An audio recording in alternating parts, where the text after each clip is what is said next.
Okay, we'll go ahead and start then. Yeah. Okay, I call to order the August meeting of the Lafayette Common Council. Will you please rise for the Pledge of Allegiance to our nation's flag?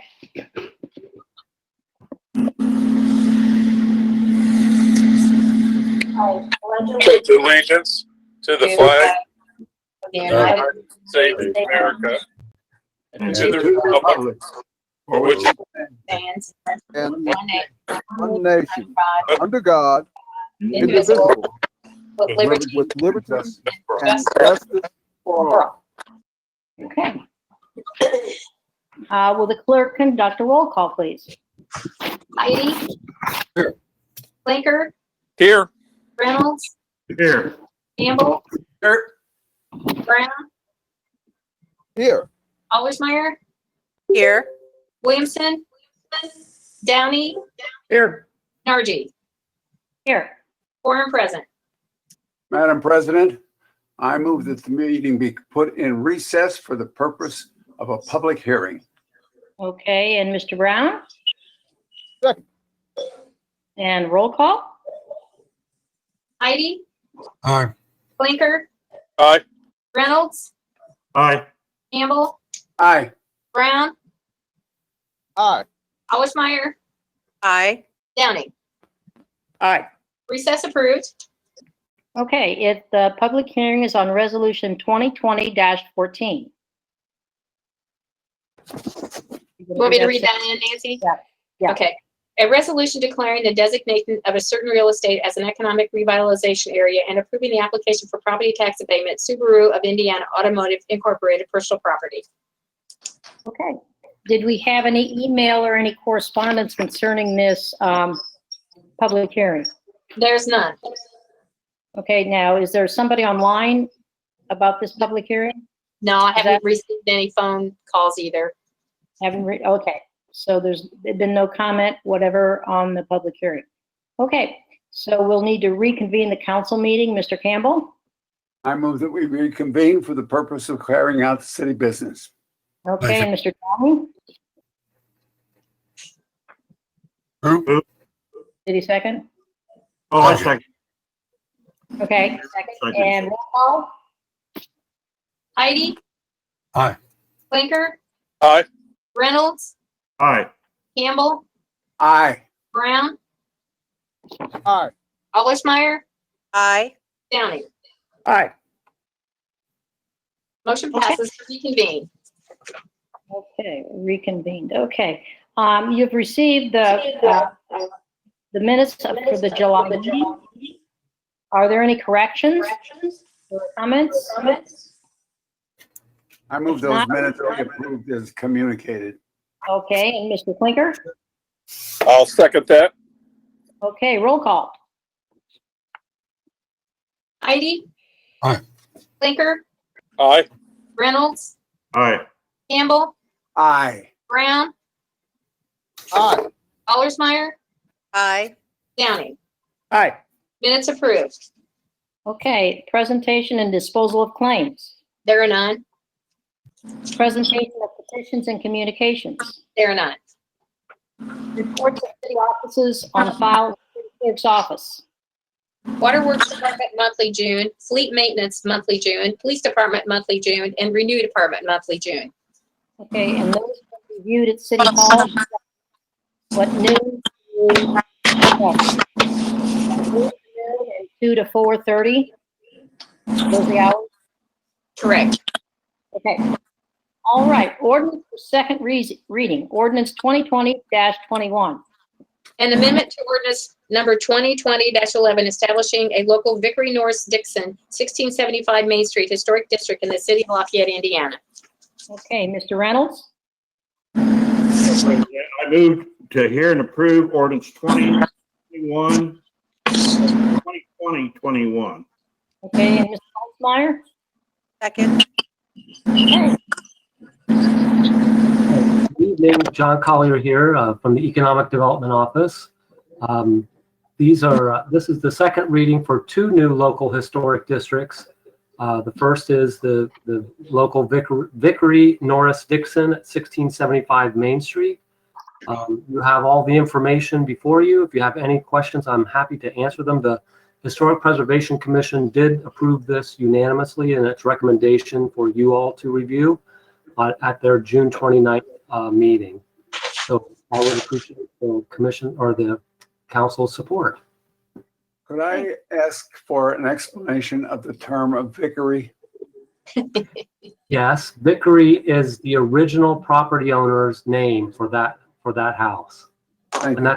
that's kind of the typical protocol for naming of a local district that is not in a national historic district. Thank you. Mhm. Any other comments or concerns from council members? Did we receive any email concerning this? No, I have not. Okay. All right. So we'll have a roll call vote on ordinance 2020-21. Heidi, Aye. Blinker, Aye. Reynolds, Aye. Campbell, Aye. Brown, Aye. Allersmeyer, Aye. Downing. Aye. Ordinance passes 7-0. Okay, the next one is ordinance 2020-22. An amendment to ordinance number 2020-11 establishing a local parent Pisagali Silva, 324 Tinkler Street Historic District in the city of Lafayette, Indiana. Okay, Mr. Brown? Madam President, I move that we hear and approve ordinance 2020-22. Okay, and Mr. Campbell? Second. All right. All right. Oh, sorry, Nancy. Go ahead. Okay, any comments, John, about this other than? Only that this is again the second reading. This is it's in the Perrin National Historic Districts. Therefore, the first name for this local district is Perrin, and then the second, third names are the current owners, Pizzagelli Silva. So, and it was also unanimously approved by the commission at its June 29th meeting, and we would recommend your approval tonight for its second reading. Okay. Any comments or concerns from council members? Okay, and clerk, was there any email concerning this? Or There any was not. Okay. So will you conduct a roll call vote for ordinance 2020-22, please? Heidi, Aye. Blinker, Aye. Reynolds, Aye. Campbell, Aye. Brown, Aye. Allersmeyer, Aye. Downing. Aye. Ordinance passes 7-0. Thank you. Okay, you're welcome. Ordinances for first reading, ordinance 2020-23. An ordinance to amend the zoning ordinance of Tippecanoe County, Indiana to rezone certain real estate from GB to R1B. Okay, Mr. Downing? I move to hear and approve ordinance 2020-23. And Mr. Heidi? Second. Okay. Do we have anybody here speaking to this tonight? So, Mr. Reynolds, do you want to say anything about, Well, yeah, just that Oh, this was a 15 to yes, unanimous vote at the APC. And I think the comments staff comments pretty much tells the story and the history. It's just kind of a mixed area out there, and it looks like a good plan. and is Steve here? Steve, are you on? I am now. I'm sorry. Okay. Yeah, didn't know that Okay. was mine. Thank you. Okay. Would you like to speak to this, please?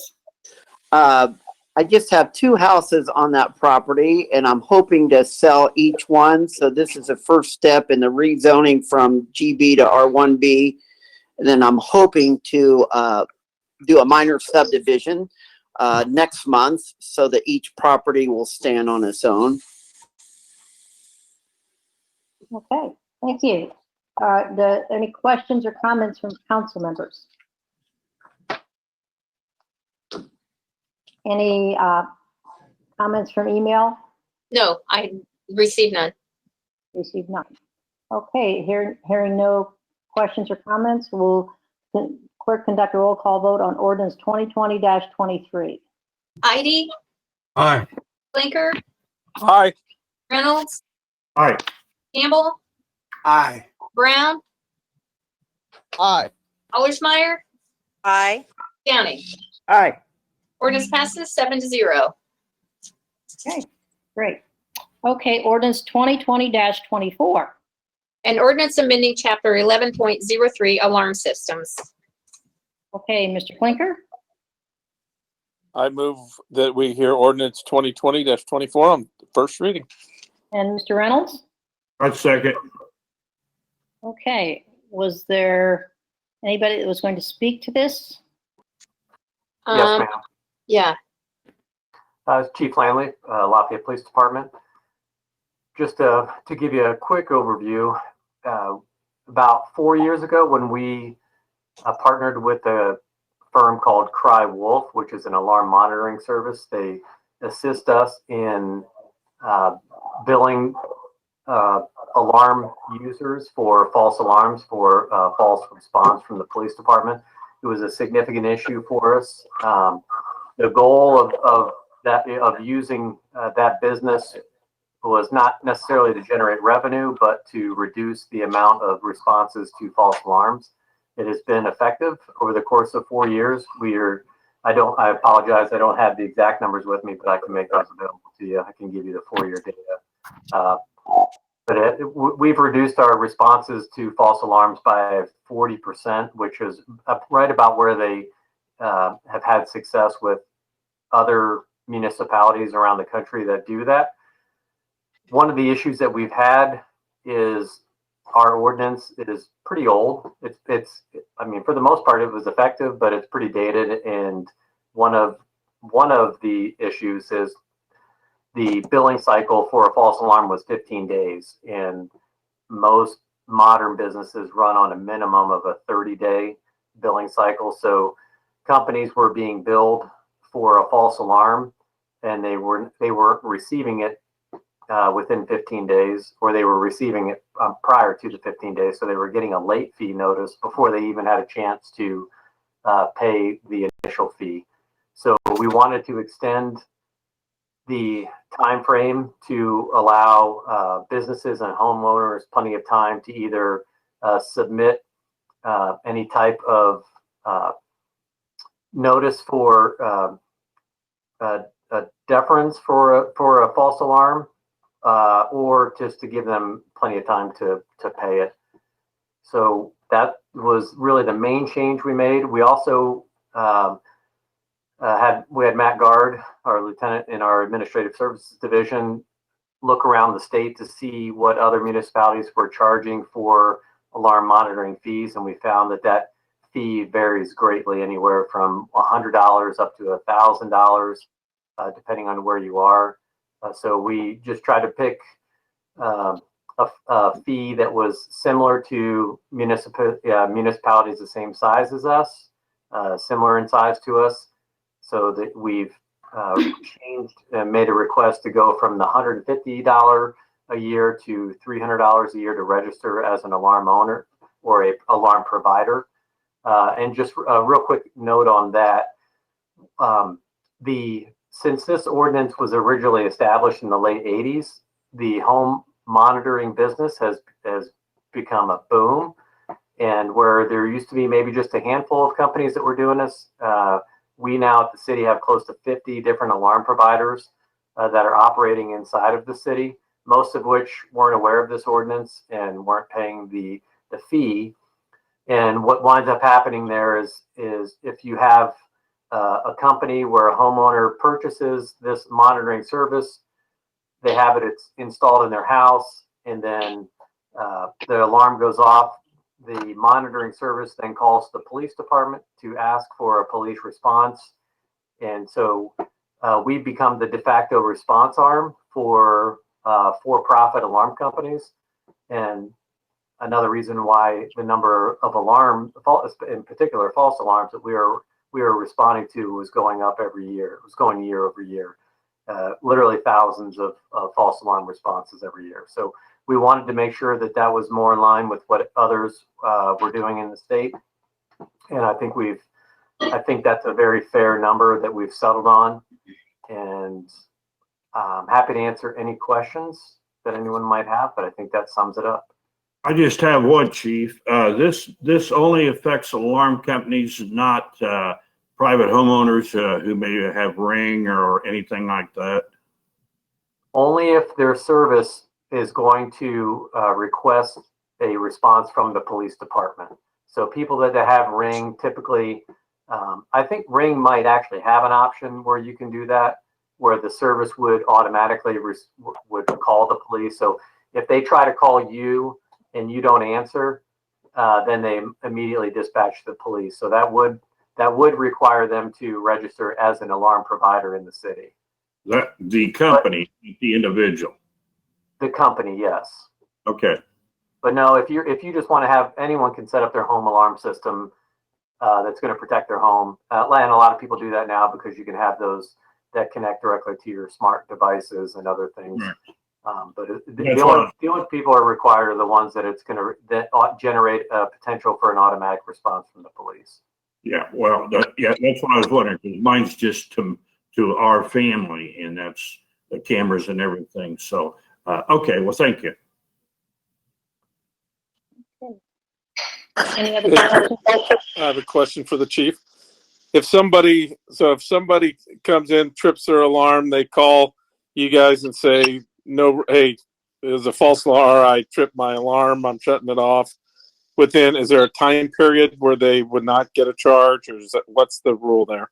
They will not be charged if we are given the disregard before we arrive on scene. So if we arrive on scene to find out that it's a false alarm, then it will be counted as a false alarm. Now, people, they can request waivers up to 3 times per year for false alarms, then they can submit those to me. Typically, we haven't had a whole lot of issue with folks once they understand, and once they really did understand that there was potential for them to get fined, they fixed the problems right away. And that's ultimately what we were hoping to do is make sure that we corrected. And for some of the businesses, it just became kind of it was just their operating procedure. The alarm went off, they didn't care, they just let us respond. And for years, they were never fined or questioned on it. And that's another thing. It just got to be too overwhelming. It was taking up too much time. And this is police and fire both, correct? Yes. Okay. So this is more of a commercial effect than there is a residential effect, Chief? It's mostly to ensure if you're going to have an alarm system that it's functioning properly and it's operated by people who understand how to use it, so we don't become overwhelmed with these types of responses. But it's big. It covers business and residential.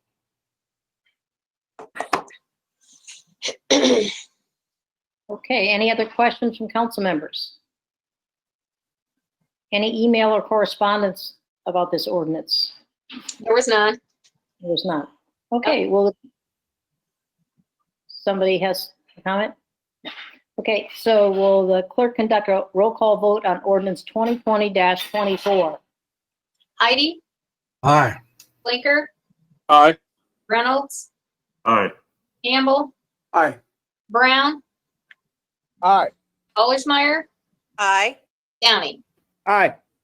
Ordinance passes 7-0. Okay, now we're on to resolutions. Resolution 2020-16. A resolution confirming the designation of certain real estate as an economic revitalization area and approval of application for property tax abatement, Subaru of Indiana Automotive personal property. Mrs. Alsmeyer, Madam President, I move we hear and approve Resolution 2020-16. and Mr. Brown? Second. Okay. And Mr. Mayor, are you going to speak to this? Yes, ma'am. Madam President, ladies and gentlemen of the council, we have before you a couple resolutions tonight. Subaru Indiana Automotive for personal property and for real estate. As you know, this is part of their expansion that we've been talking about for some time now and going through the various steps with the redevelopment commission and with the city council. And we continue on that process here this evening. This is about $158 million expansion between the two projects. The retention of about 6,100 jobs at Subaru and the creation of 350 new jobs as it pertains to parts and as also pertains to transmission work. And so certainly we appreciate your support for these abatements as you have in the past. Subaru has been a tremendous partner with our community. And as I spoke a week or so ago at the groundbreaking, from everything they do, from the taxes they pay that help support our police, our fire departments, our schools, our parks, to the jobs that they create that really become careers for people out there, and the work that the SIA Foundation does and their commitment to our environment. We just couldn't ask for a better corporate partner. At this time, I'll turn it over to Rachel Hazare, who is here from Subaru, just to make a few brief comments, or if you have any questions, her and I would be happy to answer anything that you might have. So Rachel, I'll turn it over to you. Thank you, Mr. Mayor and Madam President, and to the council for this opportunity to request your support.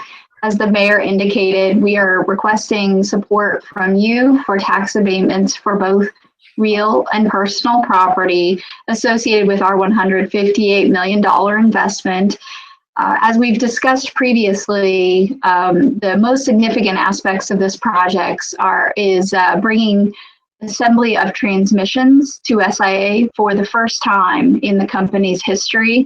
So it's a really exciting opportunity for SIA to continue our expanded role and footprint as a company under the Subaru Corporation umbrella. We will also be investing to bring jobs to SIA in Lafayette that had been located out of state, associated with service parts. So as our brand has grown, so has our service parts production. And we actually do the first phase of coating on all service parts that go out.